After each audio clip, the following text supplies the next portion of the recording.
Welcome to Under the Ring Pro Wrestling Conversations special panel edition today, heading into WrestleMania 40 or WrestleMania XL, as some people are referring to it as. We're joined today by the managing editor of Wrestling Junkie, Nick Tylwalk. Nick, welcome, as well as Wrestling Junkie columnist Vaughn Johnson. So I'm pretty excited for this year's WrestleMania. I will be there. This will be my third WrestleMania, having gone to WrestleMania's 29 and 35, both at MetLife Stadium, this time a little different stadium. So the first thing I'm going to bring up before we get into any of the matches and the angles and all that stuff is something I've seen talked about quite a bit lately. And I'll start with Nick. Will this be the first WrestleMania, with the exceptions, of course, being WrestleMania 2, which was at 3 locations when he couldn't be at all 3 of them, and when The Undertaker got knocked silly against Brock Lesnar and Vince went to the hospital and missed the end of WrestleMania? Will this be the actual first WrestleMania without Vince McMahon physically there? What do you think? Yes, I think so. Obviously, he can always show up. I don't think WWE or TKO would stop him from coming into Lincoln Financial Field. But I think that given everything that has been going on with him and continues to go on with him, I think that he will stay away. I think that TKO will probably suggest that he stays away. And I feel like TKO management has slowly kind of been distancing itself from him as much as possible, with Mark Shapiro even saying recently, like, we don't talk to him.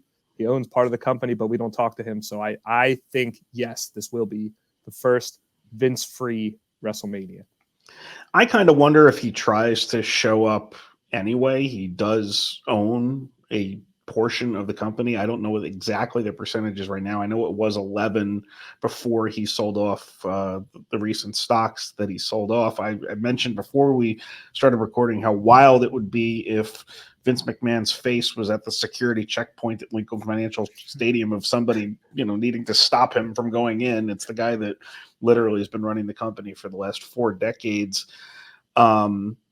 Some of the stuff that's come out in the last week or so regarding that have been kind of interesting. The identifications of the corporate officers came out, and it's still very unclear what any of them knew, didn't know. It's just who they are at this point.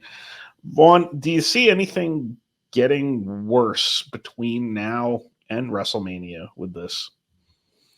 I'm sure WWE hopes that's not the case, because we're about 2 weeks out, and this is the last. This is the worst time you could have some terrible news come out. But I mean, honestly, I don't know. I didn't know that the names would come out before WrestleMania, so I think it's wide open. I mean, bombshells could drop in the weeks leading up, and I feel like in the days leading up to major events, that's when big news tends to come out, and we'll see. But I can't even put a finger on it, honestly, as far as if something else will come out. Like I said, I know WWE hopes that that's not the case, but sometimes things just happen. Life has a funny way of working out in these circumstances sometimes. And sometimes people would specifically try to get, news out. You see when news drops happen sometimes. WWE's got that whole week basically to themselves. So, you could see stuff come out during WrestleMania.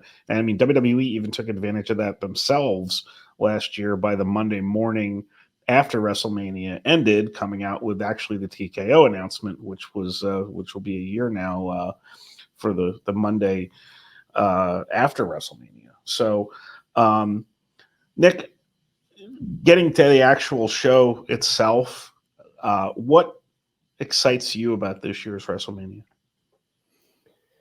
I think I would be remiss if I didn't say finally seeing Cody finish the story. I hate to use that phrase because it's been beaten into our heads, but I was shocked being at WrestleMania 39 that they did not have Cody win last year. So I think kudos, first of all, for them managing to make it interesting for another whole year and to add elements like The Rock into it, whether this was the intended plan all along or things have changed up along the way. You've heard different stuff. I don't think it's really important at this point. I don't think it matters what their original direction was versus what has played out. I just am very interested in seeing how it all comes together. Personally, I feel like Cody Rhodes and Seth Rollins are going to lose the tag team match on night 1, which will just make everything that much more interesting on night 2. And I do really like the way that this has all come together, kind of against all odds. I really did think that they should have put the belt on Cody last year, that it should be over, but they've managed to drag it out another year. And I shouldn't even say drag, because it has been an interesting ride the whole way. But now I want to see, it's kind of like, can they stick the landing? Like when there's a popular TV show that's coming to an end, can they come to a finale that makes the most possible people happy? It's tricky. And I want to see if WWE can pull it off. I feel like this year, Vaughn, that just the way that they've set this up with the Roman, Cody, and Seth Drew matches on night 2 and the tag match being on night 1, they're making this less of 2 standalone shows and actually sort of episodic WrestleMania, because you have to watch night 1 to be able to know what's going to happen at night 2 now and the effects. Do you like that from the perspective of storytelling, and do you like it from, like we were just talking before about, like, what if you bought tickets to one show and not the other? So yeah, I think for this year's show it works. I don't know if it will work universally every year. You kind of have one match bleed into the next night. They've done that in the past. I think the last time WrestleMania was here in Philly, they had like a tag team battle royal where the winners would challenge for the titles on the show. So it wasn't really like night 1, night 2. Obviously, it was more like pre-show bleeding into the main show. But I think for this year's show, it works because, they had to pivot, obviously, with The Rock and the reaction he garnered. So you pivot to the tag team match in night 1, and you go to night 2 with the 2 singles matches. I'm not sure. Again, I'm not sure if it works every single year. You don't want to force it, and then you get into a situation where it doesn't make any sense. But I think for this year's show, and I think it's something that they might try to do again in the future, it makes sense business-wise, too, because now you're forcing people, you can potentially force people at least to buy tickets to both shows. You can't just miss one show. I mean, sure, you could have. It's pretty much the same thing last couple of years with 2 nights. But I think some people said, "Oh, I'll just go to night 1 and I'll watch night 2 from home because it costs a lot of money." But now it's like we get to see The Rock the first night, but then the next night you got to see Cody. So it's like potentially win at least. So there might be some people who have bought tickets to only one night, and now they're like looking at, oh man, if you bought tickets to only Sunday, you're looking at Saturday like, man, but I get to see The Rock on Saturday now. So I might have to cough up a couple $100 more to get tickets to that show too. So I think from a business standpoint for this year's show, it makes sense. I think it makes sense overall, just in general for this year's show. I'm not totally sold though that it works every single year. I don't want WWE to get into a pattern where they're forcing night 1 to affect night 2. If it makes sense, do it, but you don't have to force it. Yeah, I think they did something like that with the women's tag titles, where they had that gauntlet or whatever it was that led to the shot the next day, whatever it was that they did in the past. I think that was 2 years ago. And if my memory off the top of my head works well still, I think that was WrestleMania 15 you were referring to in Philadelphia. Yep. Where the tag team battle royal was won by D'Lo Brown and Test, and then they faced Jeff Jarrett and Owen Hart at WrestleMania 15. So 25 years ago, not bad. The one thing I'll say for the night 1 bleeding into night 2 stuff too, and it's the same thing I said prior to AEW in Wembley, the risk factor that comes with main event guys working in matches that aren't the main event of the whole show. We saw that with Wembley with MJF and Adam Cole going up against Aussie Open. We saw it again in AEW at All Out with MJF against The Righteous, I think it was, on that one too. So it is a risk, and not only that, but you got Seth Rollins working twice, coming off of 2 tears in his knee. So you have to, these guys are pros. There's going to be safety that goes along with this. They know, but it's wrestling. You don't know when actually the injuries are going to occur. So. And that's why it could backfire. That's why I don't think you should try to do it every year, because you do run the risk of putting your talent at more risk of getting hurt. Heaven forbid Roman Reigns gets injured in that first match, and now he can't defend the title the next night.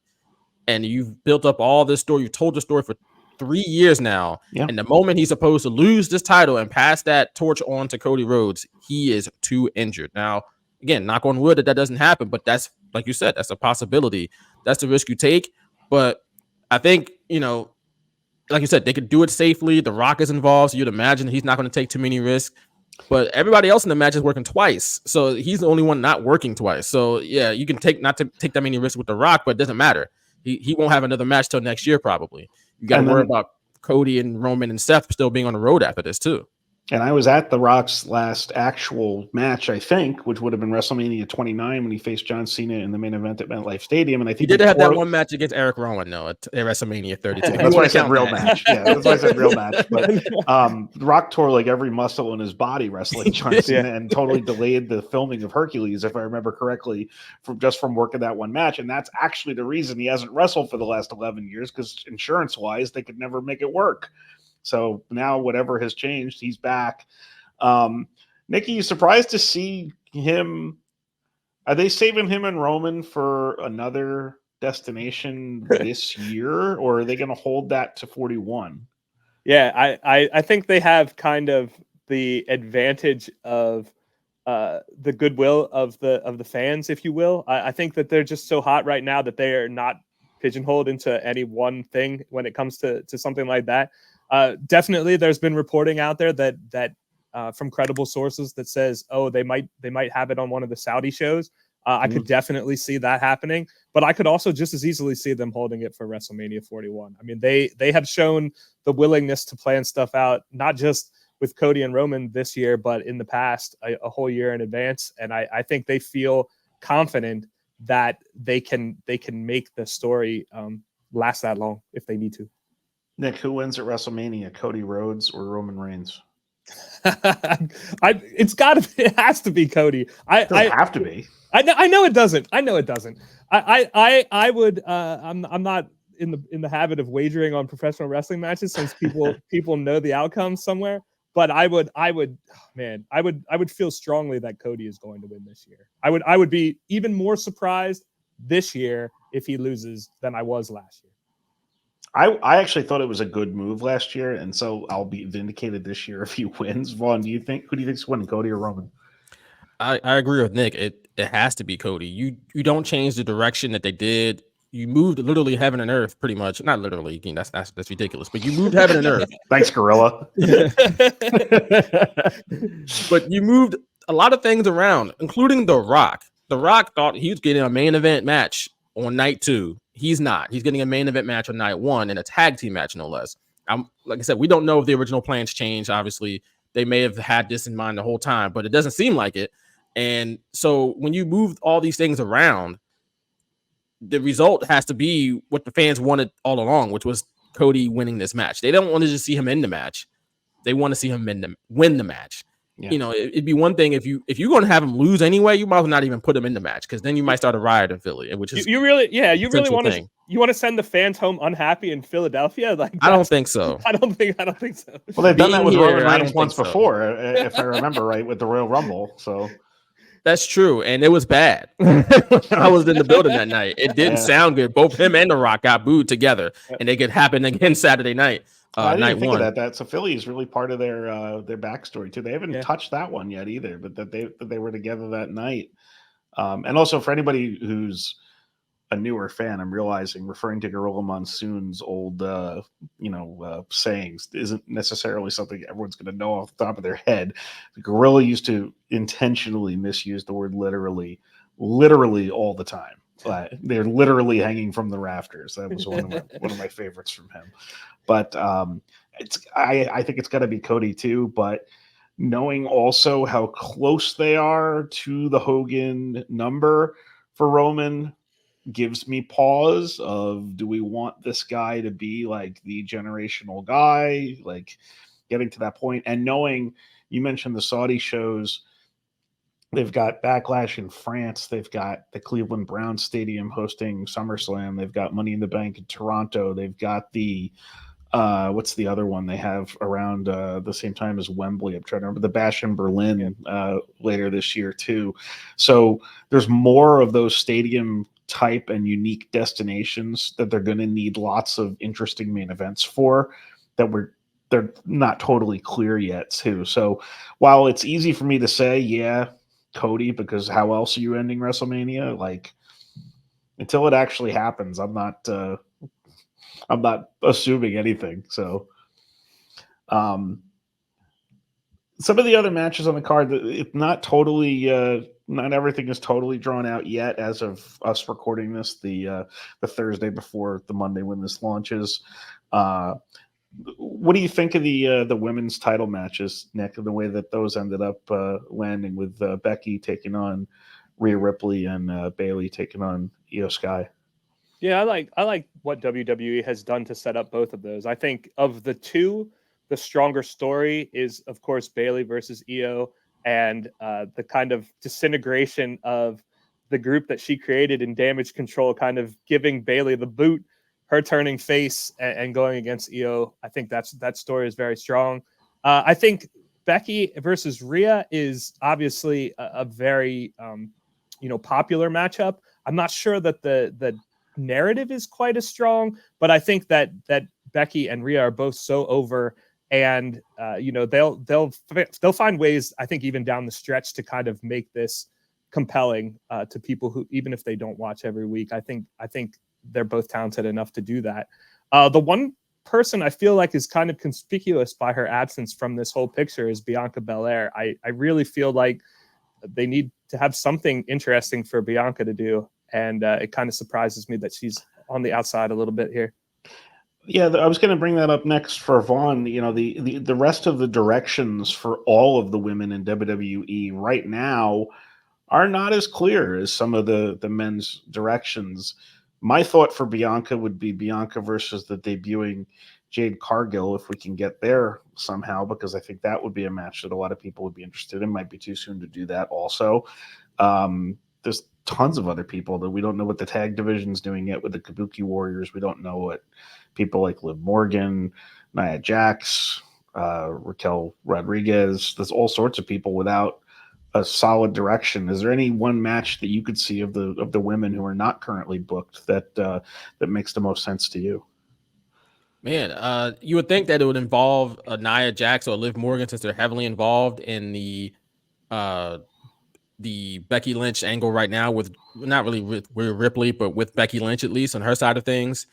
But yeah, I don't know. It's interesting. I think, they already did a tag team title match last week. I guess they could do another one. It feels like something that WWE will eventually throw together in the week leading up. Like, oh, we got this women's big 8-man tag type deal, with the other members of Damage Control and maybe Dakota Kai going against Bianca Belair, Naomi, Liv, or something like that. Good guys versus bad guys type deal.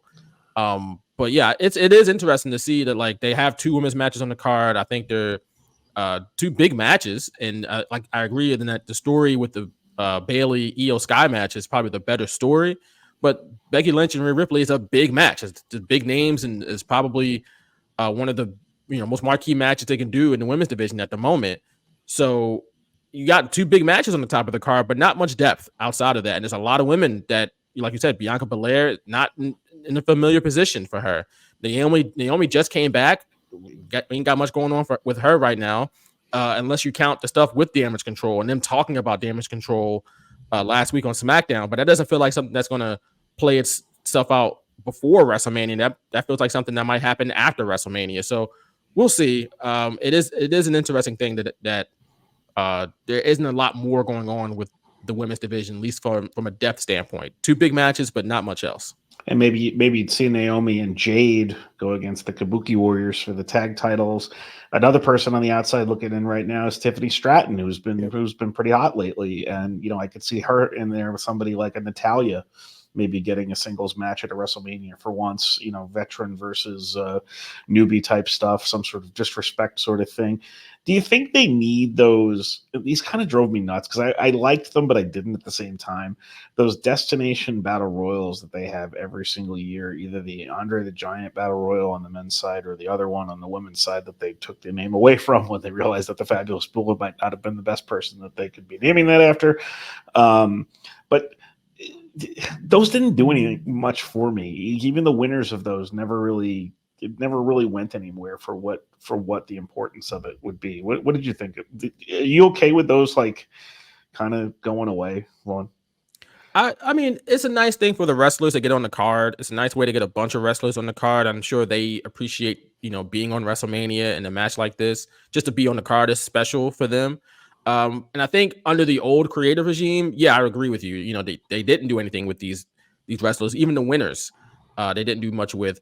And maybe, you can bring them back, but under this new regime, maybe they do put more emphasis on the winner and pushing that person, or maybe you add some more stakes to it. Hey, the winner of this battle royal, they get a intercontinental championship match at some point or something like that. So I think there is some value in it, but when you have everything is going to be good on this card for the most part. You don't want to drag it down with just a random battle royal. I think they're trying to make sure everything that's on the card, even if it's 6, 7, 8 matches per night, has a place. It has a story. It has meaning. It carries some weight. I don't know if they're really going to throw in the battle royal type matches unless they really add some stakes to it. Under the way it was before, when it was under Vince McMahon's creative vision, no, it did nothing for me. It did nothing for anybody, and that's the reason why they don't do the women's battle royal anymore, and they don't put the Andre the Giant Memorial Battle Royal even on WrestleMania. It's on SmackDown, Right? So yeah, So maybe the last couple of years should be some indication, because those were under Triple H's regime. He didn't even put it on the show itself. So yeah, I guess it's not coming back.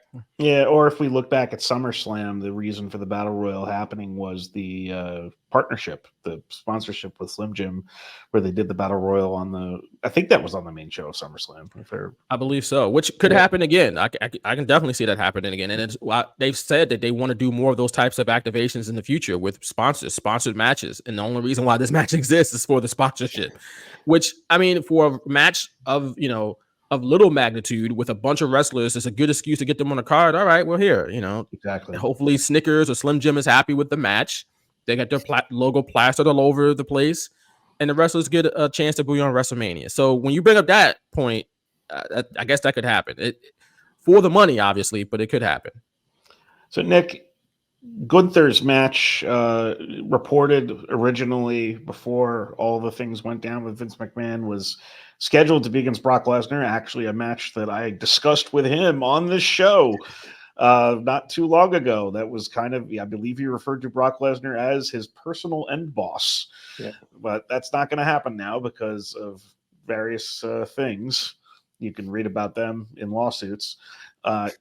Is Sami Zayn the next best guy up for the Intercontinental title, and should Gunther lose? I was a little surprised once they put the gauntlet match together, because it seemed like they were emphasizing Chad Gable's story there and how it means more to him than any of the other competitors. But I will say that they were also very, I think, deliberate about how they were doing stuff with Sami over the past maybe 2 months or so, and where they were telling this story of, I'm desperate to find my path to WrestleMania. I believe in myself even when other people don't. Last year I was in a position, this year I'm not. So I dug that too. I think that Sami, everybody pulls out all the stops. Everybody puts on their best possible performance at WrestleMania. But I think that Sami is maybe even like a notch above the rest of the roster in that regard. He will rise to the moment for sure. They're definitely going to have like an awesome match. I'm not as convinced that he is the guy to beat Gunther, but I also don't have a great answer for who that would be at this point. So I don't either, and I could also easily see Gunther being one of the first challengers out of WrestleMania for whomever emerges with the World Championships too. I kind of wonder if the whole "I don't know my path to WrestleMania" thing that we've now seen done multiple times is becoming the anyone can win the Royal Rumble version for 2024, because we saw Seth and KO both be like, I don't know, am I going to make it to Mania? And Seth ended up with Cody Rhodes, and KO ended up hosting the KO show and having a match with Stone Cold Steve Austin out of that. So I don't know if that's really the best. It's just not the best storytelling. And similarly, kind of ending a point that I was going to make about the women too, I feel like the problem why we don't have more women's matches right now is because they really just haven't committed to women's storytelling in general. Also, there's been a number of injuries that have hurt probably what they were trying to do anyway. But so Gunther or Sammy, Vaughn, long circuitous way of getting to the point there. I also think to bring up a good point before I get to Sammy and Gunther about the women. They haven't committed to telling that journey, of a woman's wrestler getting to WrestleMania. So that's a good point. But as far as Sammy and Gunther, I'm not totally convinced that Chad Gable is not going to be in that match. His shoulders were not down on the mat Monday. And like you said, Nick, they invested so much time and energy and effort into telling his story. It would feel kind of weird to just not have him involved. And if he is involved, again, that's not for certain, I would say he wins the Intercontinental Championship, beating Gunther in a triple threat, so to speak. But as of right now, I don't know if Sammy's that guy neither. I don't know if I'd have Sami Zayn be the guy to beat Gunther. To me, it'd be Chad Gable, because not only do you, beat Gunther in a big spot, but also you pass that heat on to Chad Gable. You make him a star. Sami Zayn is pretty much a made guy. Yeah. Fans love him, and they're going to love him even if he loses to Gunther. He's not going to lose any steam. He's one of those guys that people just love regardless, and he can tell that story about losing and bounce back. Chad Gable, I don't know if he's quite earned that level of love from the fans yet, but I think having him beat Gunther could put him on that level. So yeah, I don't know if that's totally done yet, but as is, I think Gunther beats Sami Zayn. I would just hate it to become a triple threat and have Chad Gable pin Sami Zayn. That can't happen. Yeah. That can't happen. He has, whoever wins has to beat Gunther. Here's my suggestion to the WWE. And this is something I've thought about for a long time with triple threats and fatal four ways and six-pack challenges and all the other different multiple man matches and multiple person matches that we see. Bring back the ECW style ones. Bring back the three-way dance where you actually have an elimination in the match, because it really eliminates all possible cutesy booking. You actually can get heat on someone for the first pinfall in the match and then have the actual finish of the match. I hate the idea that we just popped into my head of how many days of Gunther as champion, 650 or whatever it's been, and then he loses because somebody else gets pinned. Like, no, that's bad storytelling. Don't ever think about doing that. It's just not a good idea. So we're so far into this show, and it almost plays into his storyline a little bit, Nick, but I almost forgot to ask you, is Drew McIntyre beating Seth Rollins? Yes, I think so. I think for a couple of reasons. I think Seth's kind of questionable health suggests that he divest himself of the championship. He's wrestling two matches. I understand that, but I just feel like, I feel like let Seth wrestle these two matches and then get him some time off would be great for him. And I think that Drew is doing the best character work maybe that I've ever seen from him in WWE. He has just been phenomenal. He has taken the social media troll game to like God tier level. He's keeping CM Punk's name like hot. Not that Punk would ever like fall off in terms of the minds of the fans, but he's just doing so many things at the exact same time and totally believable. I'm not playing a character, but I'm telling the truth type of stuff. Being a hypocrite without acknowledging it. There's so many facets to the stuff that he's doing that are superb. And I would love to see him rewarded with the championship in front of fans that he didn't get before, even though he's, ostensibly a heel now. I think it would be great. So I think that he will win, and I hope that he wins.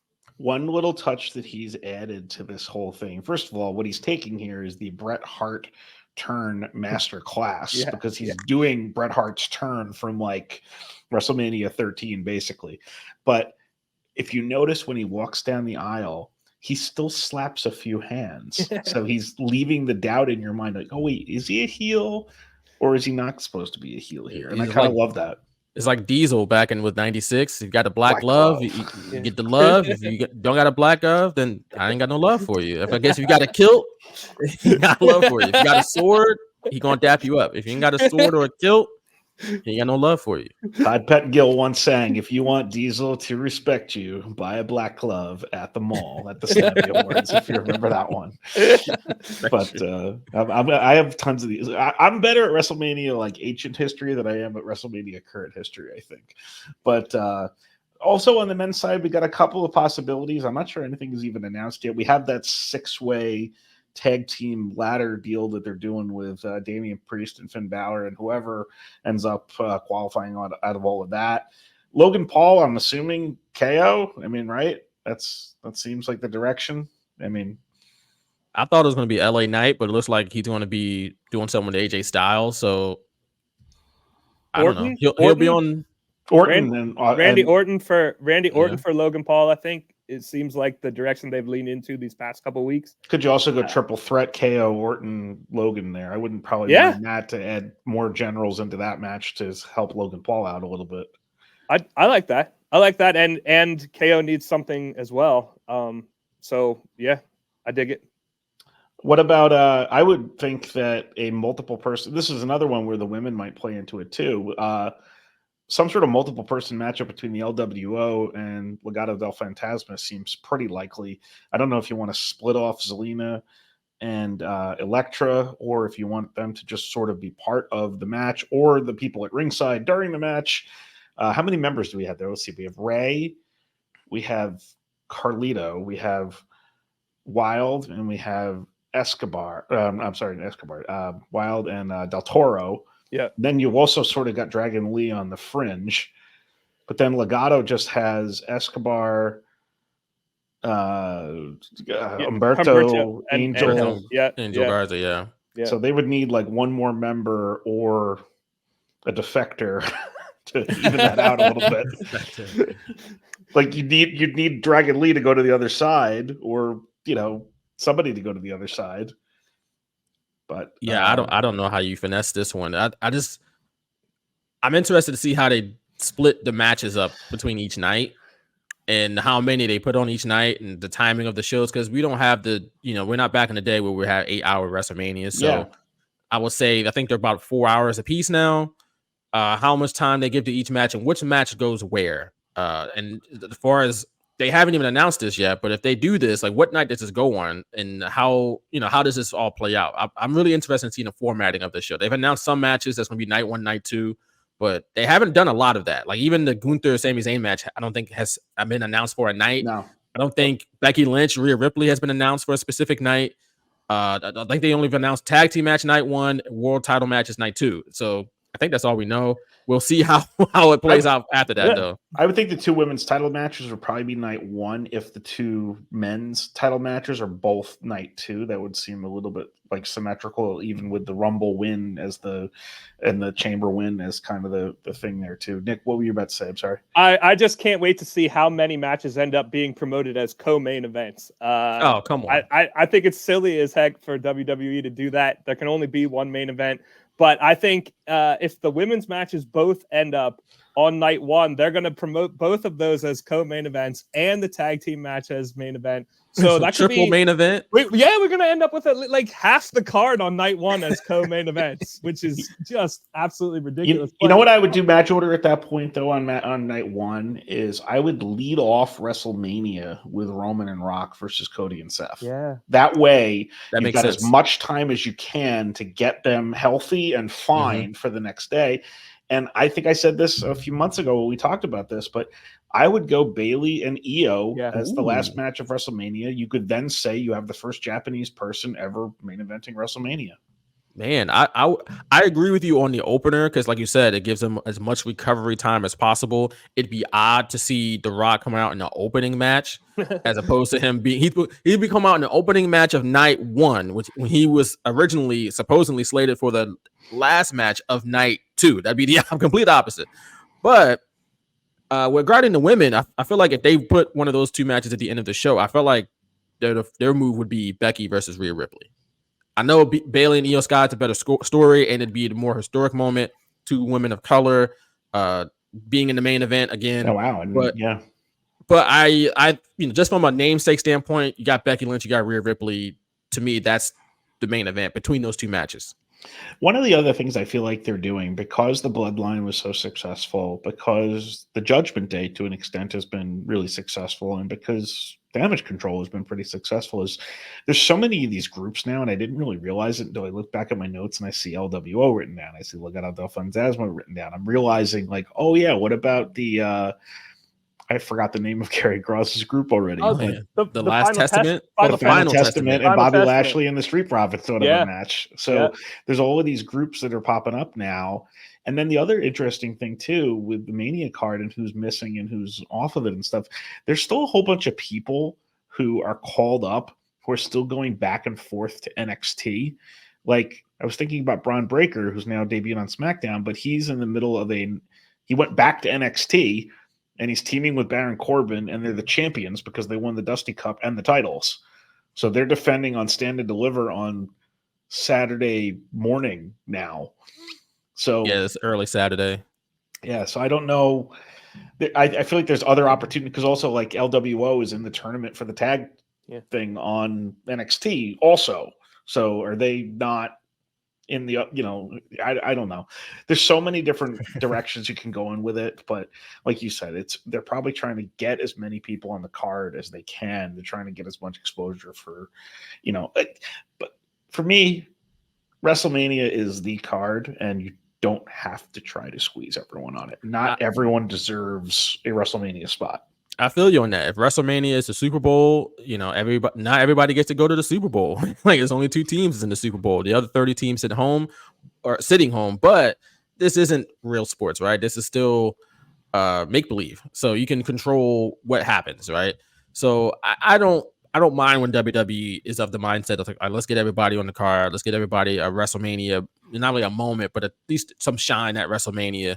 I think it's good for the morale. I think it keeps the whole roster upbeat during the lead up, and they're probably more willing to, more in a better mood when they're doing all this press and media promoting the event when they're actually on the card, as opposed to be like, yeah, you watch it, I won't be there. That's that's a little bit different when you're actually on the card. You probably feel a little more compelled to promote in the weeks leading up. And I think there's something to be said. I always liked doing this. I went to the, I guess it was 4 straight SummerSlams in Brooklyn where I just made a whole weekend out of it. And they had a SmackDown before and a Raw after and that kind of stuff. The stuff that's on the SmackDown before and the Raw after and the NXT, this is all part of the same thing. So they need interesting, appealing things on those shows too. Both of those, I'm pretty sure all those shows are, if they're not sold out, they're very close to being sold out at this point. So, going back to the SmackDown before WrestleMania, so we've also got the Hall of Fame on Friday night before WrestleMania after SmackDown. Long weekend. You got SmackDown, Hall of Fame, NXT Stand and Deliver in the morning, WrestleMania at night, WrestleMania, and then Raw. But Hall of Fame, Nick, I don't know if this is something you regularly look forward to, but who stands out to you in this year? I think in terms of, and we've talked about this internally at Wrestling Junkie, I think that Thunderbolt Patterson is probably the most interesting inductee in this year's class, just because he's kind of like a little bit out of left field nominee to begin with, but also the fact that he was involved in lawsuits about racial discrimination and fighting for unionization, types of things that WWE definitely would not have celebrated when Vince McMahon was in charge. He's interesting. US Express is also interesting to me because I feel like, and this is not an original thought. I've seen other people say this that I respect, but individually, both Wyndham and Rotunda, obviously, I think deserve to be in WWE Hall of Fame, and one of them is already in as an individual. But their time as a tag team was like a top tag team was very short. So it's interesting that they made the cut. Yeah, I will point out that I believe Mike Rotunda and Barry Windham won the tag team championship in Poughkeepsie, New York, which is where I live. So they won their championships about 5 minutes from my apartment. But Hall of Fame, Vaughn, people knock it. People say oh, there's so many people in it that don't deserve to be in it. Everybody likes to do that. But to me, it's a Hall of Fame for a booked sport. So some of it is going to be subjective. And unless you have specific parameters, to me, it's what was your impact? Did you draw? Were you a headliner? And not even everybody passes that test when you look at the WWE Hall of Fame. But for me, it's just nice to be honored by your peers or a company that you work for. In Thunderbolt's case, I don't think any of his peers are really around. Some of them are, but he didn't even work for this company. Like he wrestled, I think, 9 matches for the WWE in 1969, which is just incredible. I looked that one up yesterday. But like, what's your general vibe for the Hall of Fame? Do you enjoy when that comes up annually? I enjoy it for the wrestlers themselves. They're very happy and they're honored to be inducted into the WWE Hall of Fame. It's everybody wants to be honored. So I'm never like angry at the wrestlers for being happy about it. Of course, they should be happy. They should be honored, and they can increase their booking fees moving forward. Now I'm WWE Hall of Famer, whoever, Bull Nakano, instead of just Bull Nakano, I'm WWE Hall of Famer. So now yesterday's price is not today's price type deal. So you have that, and it's nice. And I understand from the standpoint of like, there is no voting process even for this. It's just like, pick a person and we'll invite them. If they want to do it, we'll do it. So I don't put too much stock into it. It is what it is. I've been to a couple of Hall of Fame ceremonies. There are long nights. They drag on. The fans interrupt all the speeches. It's not the most exciting time in the world in person. It's not an exciting watch necessarily on TV, but it's not necessarily a bad thing neither. I'm happy for the wrestlers. They get their time in the sun. They get to, thank all the fans who've been cheering them on for many years. Thank all the people in their lives who helped them get to that point, who helped them become stars in wrestling, who helped them become Hall of Famers. It's a nice night overall. It's not for everybody, but I understand its purpose, and it's a good way to honor the past too. You still have to honor the past. I don't think these past wrestlers like Thunderbolt Patterson, who could easily just be lost to history, it shouldn't be. He made an impact. He won titles around the country, cut great promos around the country. He deserves to be honored in some way, as does Bull Nakano, the U.S. Express. Even though a lot of people don't even know who the U.S. Express even are. They know that Mike Rotunda was IRS and Barry Windham was in the Four Horsemen. And, Barry Windham carries Bray Wyatt's name. Bray Wyatt was named after Barry Windham in real life. So they know that. But regardless, doesn't matter. It's like you said, it's all make believe anyway. It's for a booked sport, a work sport. So I've never gotten too outraged or too bummed about it at all. It just is what it is. It's a nice attraction for WrestleMania, and it's a nice pat on the back for wrestlers who've sacrificed so many things to put WWE on the map in some ways, and in other ways put pro wrestling as a whole on the map. They deserve at least that. They get a ring, they get the time in the sun, they get, I don't know if they still do the Legends contracts with the Hall of Fame, but I would assume this may be some financial incentive in it as well. Yeah. So you get paid, you get a ring, you get to talk to in front of thousands of people, dress nice, be honored, make some merch money, and maybe you get some money on the back end for your booking appearances moving forward. I have no issues with it.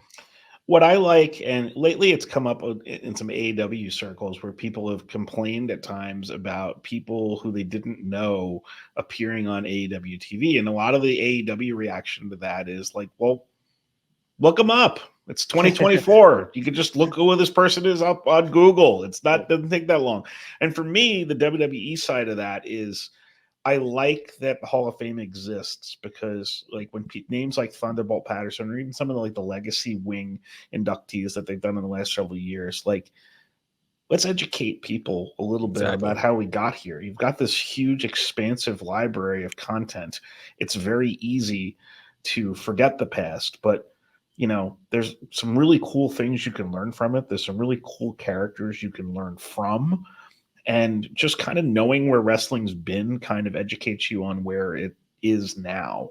I don't think Thunderbolt Patterson, I said this to Greg Oliver, who Nick knows well from his time with Slam Wrestling, but like Thunderbolt Patterson was never somebody I would have envisioned going in a Vince McMahon era of the WWE Hall of Fame. He's important. I think people will disagree on why he's important. But I think at the same time, I think like the things that he represented both to black fans and any fans, really, his promos, he drew pretty much everywhere he was. Like his importance with unionization. Like it's really fascinating. Like once I started doing some digging on him yesterday, and I did know a little bit, like it actually fascinated me even more to learn what I learned, and that was just me futzing around for 10 minutes on my lunch break. But I like the education side of it. I really do. And I think if more fans, you don't have to go back and watch all these old matches. Matches don't hold up necessarily over time when you watch them 40 years later, but to just kind of understand where things came from and understand what you're looking at, I think is the main key. So we're at 45 minutes now. So we're going to move on to the 3 count. I have a couple of specific WrestleMania related questions. So Nick, your favorite WrestleMania of all time is and why? My favorite WrestleMania was X7 because it was the first one I attended in person. Wow. I can't believe how far away from the actual action I was because it was in the old Astrodome, and it's inconceivable to me that I was under the same roof. I had to laugh because I was editing Vaughn's very good look back at the top 40 matches in WrestleMania history, and there were matches there that made the list, and I'm like, man, I was so far away from the action. It was crazy, but just being there for the first time, and I think all of the kind of promotion that WWE put into that event at the time just kind of sticks with me in my head forever. So that will always be the one for me. When that WrestleMania happened, I kind of looked at that as sort of a WWF pep rally because WCW had just wrapped up, I think, the week or two before that. And it just seemed like the most pro WWF atmosphere possible. But then also, you look at the matches on there, like you said, you had like 4 probably easily, all decade matches on one card. Yeah. So it was just an unbelievable card. That one was going to be mine with WrestleMania 8 as one of my other ones because 1992 was probably one of my favorite WWF years. WrestleMania 8's main event, maybe a little iffy because it's Hogan and Sid with Papa Shango running up the aisle about 10 minutes late. But Macho Man and Ric Flair, Roddy Piper and Bret Hart. Yeah. Just a very fun time to be a WWF fan in 1992. Vaughn, your favorite WrestleMania and why? I agree with Nick. WrestleMania 17. I've never known anybody that actually attended that show in person. So Nick, we got to talk because that was my first WrestleMania that I watched live on pay-per-view. I wasn't able to order it beforehand because Mom didn't want to pay for it. But WrestleMania 17, I think she realized that I was a big wrestling fan by that point, and it's like, all right, I'll pay for it. And I watched that, and I had never seen a wrestling show look like that before. It was, throughout my time as a 90s kid, I watched wrestling in an arena, 16, 17,000 people tops in this little stage or whatever. You see in the same backdrop outside of like the exceptions like WrestleMania 8 and 92, which when I was 12, I hadn't really grasped what that was yet, or WrestleMania 3, something like that, WrestleMania 6. But so from like, obviously from WrestleMania 8 on, they didn't do stadiums. So my frame of reference was 14, 15, those arena shows, 16. Yep. And then I see WrestleMania 17, and I'm like, what in the hell? And I knew what the Astrodome was. I was a big football fan, so I knew what the Astrodome was. I knew the Oilers used to play there, and the Astros played there. But I still didn't comprehend what it would look like until I saw it. And I was like, whoa. And it really blew me away as a 12-year-old to be like, this is what wrestling could be? Like, this looks bigger than the Super Bowl. It was beyond my comprehension. And it was a legendary show with a rough ending. But I don't want that to ruin the whole show. And it's still one of my favorite WrestleMania of all time. I haven't watched it all the way through in years, but it still holds up to me as my favorite. Not the question I was intending on asking. Mine was WrestleMania 5. But Nick, what was the first WrestleMania you actually watched while it was happening? Oh, I don't. That's a good question. I don't remember 100%. Not back that far. 15, I definitely did. 14, maybe it might have been 14. Wow. Okay, because we didn't have pay-per-view where I lived for the first 5. So 5, I actually had to go to somebody's house for a party to go watch it. 1, I watched on VHS. 2, I was supposed to go to a closed circuit location, believe it or not, but the satellite went out and we ended up watching Rambo First Blood instead. But I was, Nice. what was I, 5? I was 5 or 6, and like I fell asleep, and that was the end of it. Nick, any favorite Mania moment? I mean, you got a lot of history to go through, 39 years worth. I'm very lucky to have gone to a couple in person. I think probably I'm going to go with Shawn Michaels and Ric Flair. I know that's kind of like a cliche one, but I was there in person. and I was in the press box, and I can just remember people in the press box reacting to it, being in their feelings about it. And even Adam Hopkins, who was the head of comms at the time for WWE, just kind of like going around and talking to people about it. So I think just was he consoling people? Yeah, people were crying. I mean, it was wild. I mean, you guys know. I think that the no cheering in the press box thing is a little bit different in pro wrestling, and it can be because it's a work sport. But I still like try to play it kind of cool, and it was amazing to me to see what people's reactions were to that match in the press box. So I can only imagine what people out in the actual crowd were feeling. So I think that to me is probably number one. I'm going to go with, I was thinking, and I hadn't even written down what I was just going to say, whatever came to my mind. I was thinking like, okay, Hogan and Andre Slam. I'm like, I wasn't watching that live. I knew that happened already when I watched it. And I was thinking of Warrior, and I was like, nah, probably not that one either. Warrior beating Hogan. I think it's the ladder match for Mania 10 for me, Shawn Michaels and Razor Ramon, because I actually watched that match while it was going on, not knowing, the finish, not really having seen anything like that in my life. And just one of those things where you're a wrestling fan and you're seeing something you haven't seen before. That's a weird feeling. It's a weird moment. And when it's actually good, and unfortunately what it's led to is like ladder matches, like probably way too often now. But that was the original to an extent. I know there was one between Brett and Shawn on Coliseum Home Video that took place before that is existing out there too. But that was really the first one prominently featured on a WWE pay-per-view.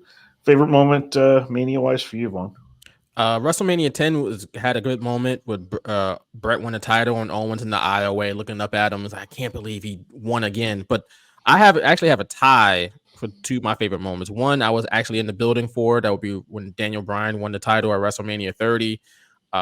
Just the lead up to that was amazing. Just fans, rallying behind him and him finally being put in the match. And then the opening match with Triple H was a classic, and then the triple threat match was a lot of fun. And I thought Michael Cole had a great call. I didn't watch, hear it in person, but after the fact, I was like, wow, that's a great call. And then in the building, it was just an incredible vibe. And it came after the Undertaker lost the streak, which was also a crazy moment in time. Felt like the day the earth stood still in the Superdome that day. But I think Daniel Bryan is like that moment of him winning is like quintessential WrestleMania. That's what WrestleMania to me is all about, is those type of happy endings. And the other part of that tie would be another happy ending. And it's funny, Daniel Bryan's on the opposite end of this one. It would be when Kofi Kingston won the title at WrestleMania 35. I wasn't in the building for that, but watching it at home, it meant a lot to me. And I think it meant a lot to a lot of other Black wrestling fans to see Kofi Kingston get that moment. It really meant a lot. And I think that's still I think for a lot of Black wrestling fans, it's an emotional moment to see a Black person get put on that pedestal, and three Black people in general as a New Day celebrate their joy. And he put his kids into the ring and they're holding up the belt with his family. And that was just an amazing moment. Another one where that's what wrestling is all about. And it's good for Kofi, who put in the work. He's been around for a long time. Probably should have got a shot for the title a long time before this, but finally got it and came through with the win. So those are my two. A tie. And I was in attendance for that one. And I will say, too, this is a conversation I've had with other people on this show, too. What you hope that becomes is just like, all right, we're getting more towards not needing to do, this is the first time this has happened. This is the first time this has happened. That it just becomes what's happening, because it's nice when but like even when, women main evented WrestleMania for the first time, it's like, well, it took you 35 years. Like, do you want to really, put yourself over for that? Because that's a long time. Like, right. 34 WrestleManias without a women's main event too. So, on the lightest note of possible, Nick, your favorite Mania celebrity? Ooh. Oh man, this might get me a little bit of heat, but I'm gonna say when Floyd Mayweather was at WrestleMania, just because it was such a wild like crossover between, now that kind of stuff is very commonplace, obviously, especially in boxing, MMA, wrestling, all that kind of stuff crosses over a lot. But I think when Floyd was there and against the Big Show, I was just like, wow, this is actually happening in a way that some other celebrity appearances at WrestleMania up to that point had not kind of affected me the same way. So I think I'm going to go with that. I'm going to throw out real quick before I go over to Vaughn to wrap it up, but my favorite is probably Bob Uecker. His contributions in 3 and 4. He was actually very good on commentary. And even when he came back for the Hall of Fame, his Hall of Fame speech was really good too. But with an honorable mention to WrestleMania 2, which had some of the most random celebrities ever. So many. They were like bell ringers, timekeepers, like referees. They were everywhere. They were selling popcorn. They had 2 different fast food commercial people in 2 different cities. They had Herb from the Burger King commercial in New York, and they had Clara Peller, the Where's the Beef lady from Wendy's, as the timekeeper in Chicago. Like, how did they get Burger King? Did something just fall through with Ronald McDonald not being able to come to Los Angeles that day? Like, he couldn't hit all. Maybe that was the plan. And Ronald McDonald was booked somewhere else. I mean, G. Gordon Liddy from Watergate, Daryl Dawkins from the Nets, like Joan Rivers. They were like soap opera celebrities on that show. It was so many. It was Susan ridiculous. St. James on commentary in New that's York. what it was. Kathy Lee Crosby on commentary in Chicago. Elvira in LA. Robert Conrad refereeing the main event and doing absolutely nothing. But just, I mean, it's a real fun, endless treasure trove to see. Like some of the Cab Calloway, the Heidi High guy, was the timekeeper in New York. All right, so top that. Your favorite. There's no topping that. WrestleMania 2 was just outrageous with the amount of celebrities and the random jobs they gave them during the show. I would have went Floyd Mayweather as well because the match was great. I thought the usage of him was great, but I'll go with a different one. I'll go with Johnny Knoxville at WrestleMania a couple years ago because as absurd as that match was, it was actually good. It was actually good. And also, let's do a nod to Snoop Dogg for last year for just somehow jumping in and saving the match. Like, come on, bro. That's why he's a WWE Hall of Famer. He knew what he was doing. Okay. Kid can work. How have we had twice in WWE major show history, three different McMahon quads blown on pay-per-views, both of Vince's and Hunter and Shane's, and then on a Raw you had Hunter's. So those McMahon quads, man, not good. 3 of those people. I mean, Hunter's not actually a blood relative, but between 3 members of that immediate family, 4 of their quads blown on live television. Who knew? Maybe you should skip leg day every once in a while. Just a warning to everybody out there. Just some food for thought. Fun facts. Well, it's been a really unique year for the build to WrestleMania. There's been so much news going on around the company of TKO and WWE.